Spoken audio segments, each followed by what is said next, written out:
جی programme پھر خوش آمدید. ہمارے ساتھ لائن پہ موجود ہیں جاوید غامدی صاحب, نوٹڈ اسکالر. السلام علیکم غامدی صاحب. وعلیکم السلام. غامدی صاحب, آپ نے مفتی صاحب کی باتیں سنی, انہوں نے ایک دو حوالے بھی دیے اور یہاں تک کہا کہ نبی کریم نے تو ایک عورت کا قتل بھی جائز قرار دے دیا تھا اسی بیسس کے اوپر. تو کیا انہوں نے آیات کا بھی حوالہ دیا, کیا آپ ان سے ایگری کرتے ہیں کہ یہ سزا اللہ اور رسول کے مطابق یہی ہے, سزائے موت ہی ہے؟ میں مفتی صاحب سے بہت ادب کے ساتھ اختلاف کی جسارت کروں گا. آپ نے جو سوال پوچھا تھا وہ بڑا براہ راست سوال تھا کہ کیا قرآن مجید میں یہ سزا اسی طرح بیان ہوئی ہے جس طرح باقی حدود بیان ہوئے ہیں. آپ قرآن کو کھول کر دیکھیے, وہ بڑی وضاحت کے ساتھ آپ کو بتائے گا کہ بدکاری کی کیا سزا ہے, وہ بتائے گا کہ چوری کی کیا سزا ہے, وہ بتائے گا کہ حرابہ کی کیا سزا ہے. لیکن پورے قرآن مجید کو آپ شروع سے آخر تک پڑھ جائیے, وہ کسی جگہ متعین طریقے پر اس جرم کی سزا بیان نہیں کرتا. یہ ایک حقیقت ہے. جس آیت کا انہوں نے حوالہ دیا وہ آیت ایک خاص سیاق و سباق میں ایک حکم کو بیان کر رہی ہے. وہ یہ بتا رہی ہے کہ رسالت مآب صلی اللہ علیہ وسلم کی بعثت کے بعد آپ کی طرف سے اتمام حجت کے نتیجے میں اب وہ تمام لوگ جو آپ کے مخاطبین ہیں جن پر آپ نے حق واضح کر دیا ہے خدا کے عذاب کی زد میں ہیں, ان میں منافقین بھی ہیں. ان کے بارے میں یہ ارشاد فرمایا گیا ہے کہ اگر یہ اپنی سازشوں سے باز نہیں آئیں گے تو پھر ان کے ساتھ وہی معاملہ کیا جائے گا جو اس سے پہلے رسولوں کے منکرین قوموں کے ساتھ ہوتا رہا ہے, جیسے عاد کے ساتھ ہوا, سمود کے ساتھ ہوا. یعنی ان پر موت کی سزا نافذ کر دی جائے گی. یہ خدا کا ایک خاص قانون ہے. اس قانون سے کوئی تعلق نہیں ہے جو اس وقت زیر بحث ہے. قرآن مجید میں جگہ جگہ ان لوگوں کا ذکر ہوا ہے جنہوں نے رسالت مآب صلی اللہ علیہ وسلم کی شان میں گستاخی کی ہے.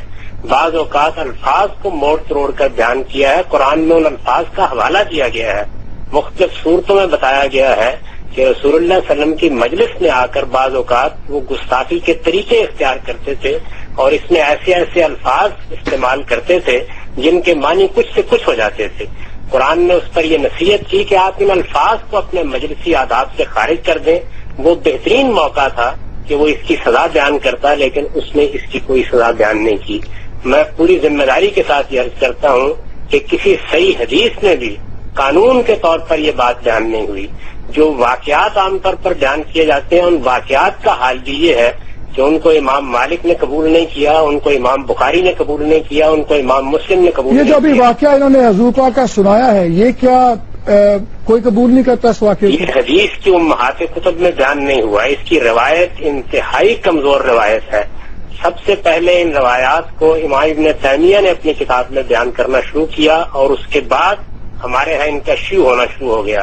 میں اس سے آگے جا کر یہ کہتا ہوں کہ فقہ اسلامی میں بھی اس قانون کو اس طریقے سے بیان نہیں کیا گیا. ہمارے فقہا اس کو بطور ایک قانون کے اس طرح مانتے ہی نہیں ہیں جس طریقے سے ہمارے علماء پیش کرتے ہیں. وہ یہ کہتے ہیں کہ جس وقت کوئی مسلمان اصرار کے ساتھ رسالت مآب صلی اللہ علیہ وسلم کے معاملے میں معاذ اللہ میرے منہ میں خاک سب و شتم کا رویہ اختیار کرتا ہے تو وہ مرتد ہو جاتا ہے. چنانچہ وہ ارتداد کی سزا جو قرآن مجید اور حدیث کے حوالے سے انہوں نے سمجھی ہے اس کا اطلاق اس کے اوپر کرتے ہیں. غامدی صاحب یہ بتائیں, اس جرم کو فقہ اسلامی بھی بیان نہیں کرتی. یہ بتائیں پھر یہ 1991 میں شریعت کورٹ نے کس طرح ایک فیصلہ دے دیا اور اس کو سزائے موت اس پہ بدل کر دی؟ اس سے پہلے تو گنجائش تھی عمر کیا سزائے موت, اور فیڈرل شریعت کورٹ نے کہہ دیا کہ سزائے موت ہوگی. یہ بات یہ ہے کہ ہمارے یہاں جو فیڈرل شریعت کورٹ ہے اس کے فیصلوں پر اب کیا تبصرہ کیا جائے. اس نے بہت سے ایسے فیصلے کیے ہیں جو انتہائی ناقص ہیں. میں تو آپ سے عرض کر رہا ہوں کہ چلیے آپ فقہ اسلامی کے ذخائر کو اٹھا لیجئے, اس میں بھی اس کو ارتداد کے جرم کے ایک تتمے کے طور پر بیان کیا گیا ہے.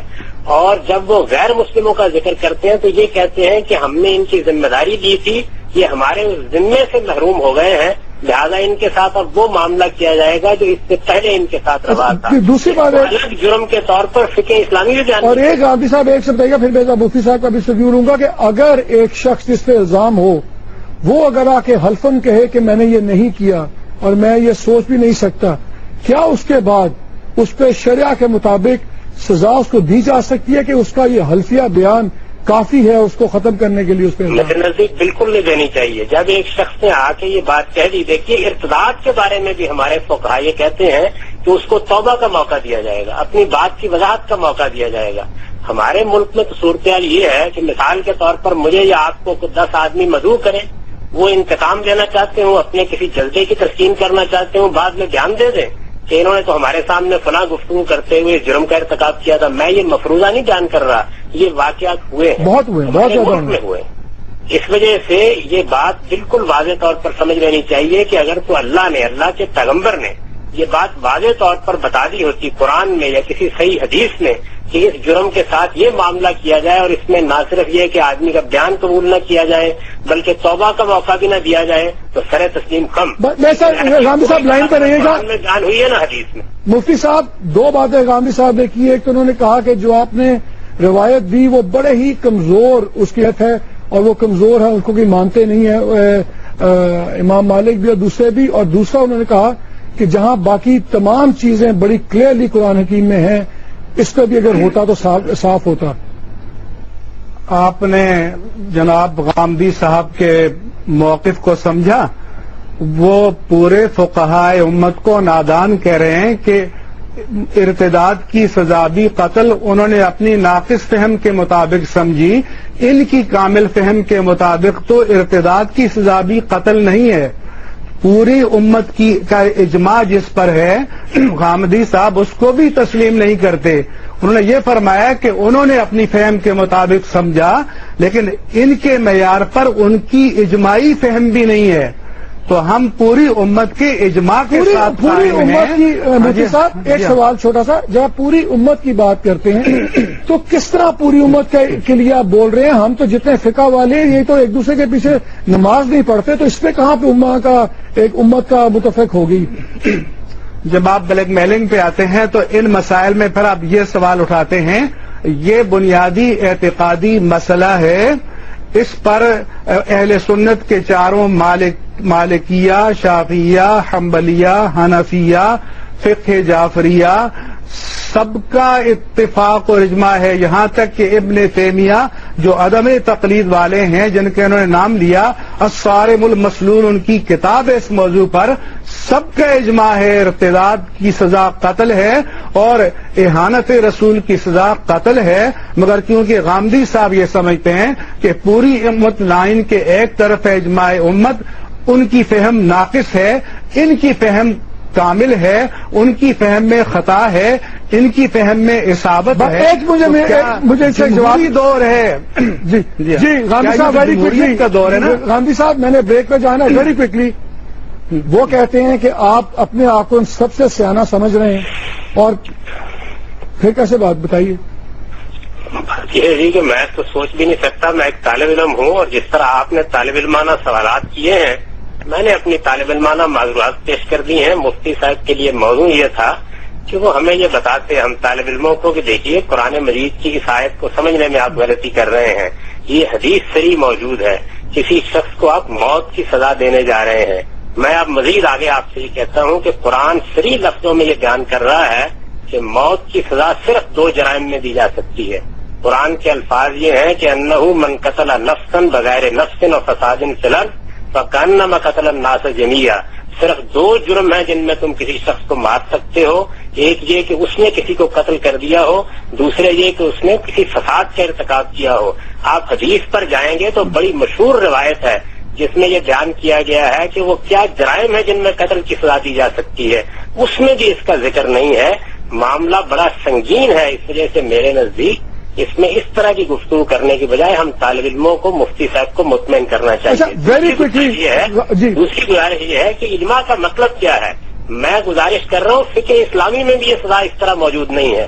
میں یہ پوری ذمہ داری کے ساتھ عرض کر رہا ہوں کہ فقہا نے اس کو الگ جرم کی حیثیت سے کسی جگہ بیان نہیں کیا، وہ اصل میں اس کو ارتداد کے تتمے کے طور پر بیان کرتے ہیں۔ وہ یہ کہتے ہیں کہ ارتداد کی سزا قتل ہے، لہذا جب کوئی شخص رسالت کو آپ صلی اللہ علیہ وسلم کے معاملے میں اس طرح کی جسارت کرتا ہے تو وہ مرتد ہو جاتا ہے، یعنی الگ سے اس جرم کو وہ بیان ہی نہیں کر رہے، اس وجہ سے اجماع کہاں سے واقع ہو جائے گا؟ اچھا ویری کوئکلی غامدی صاحب 10 سیکنڈ کائنڈلی یہ مجھے بتائیں، آپ کے خیال میں کیا ہم امینڈمنٹ کر سکتے ہیں اس قانون میں کہ یہ قانون بھی رہے، یہ کسی کی مجال بھی نہ ہو گستاخی کرے، اور جو اس کا ابیوز ہے وہ بھی رک جائے؟ کیا یہ ممکن ہے کہ قانون ہی ختم بالکل کرنا ممکن ہے. میرا خیال یہ ہے کہ اس قانون کا جائزہ لینا چاہیے, اس کو فقہ اسلامی کی روشنی میں بھی دیکھنا چاہیے, قرآن و سنت کی روشنی میں بھی دیکھنا چاہیے, اور اس کے بعد اس قانون میں ایسی ترمیم کر دینی چاہیے جس میں اس کا غلط استعمال ختم ہو جائے.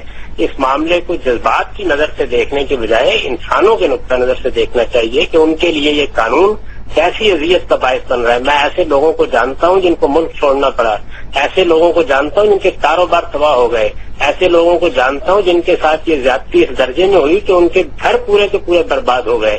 تو یہ معاملہ ہم اگر اس طریقے سے کریں گے تو یہ چیز رسالت مآب صلی اللہ علیہ وسلم کے احترام کا باعث نہیں بنے گی. رسالت مآب صلی اللہ علیہ وسلم کی ذات اس سے بہت بلند ہو چکی کہ کوئی شخص دریدہ دہنی سے کام لے, زمین و آسمان اس پر لعنت کریں گے.